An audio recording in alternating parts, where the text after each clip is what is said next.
दुबेजींनी तुमचे असे कोणते समज त्या काळी मोडून काढले होते? गुरु म्हणून फार गोष्टी नव्हत्या त्या.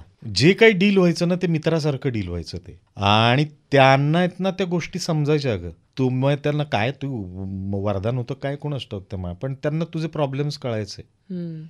ये ऐसा ऐसा ऐसा मत करो, ये हो जाएगा, वो हो जाएगा, बोलो बोलो.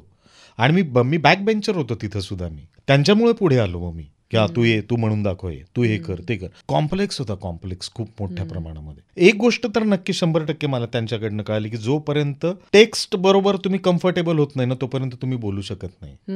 नाटकामध्ये असेल, सिनेमामध्ये असेल, कुठेही असेल, तुला टेक्स्ट बरोबर फार कम्फर्टेबल व्हावं लागतं. मग तुझे काय आपण ज्याला म्हणतो की स्वल्पविराम, पूर्ण विराम असेल, क्वेश्चन मार्क असेल, ह्या गोष्टी बदलवता येतात तुम्हाला.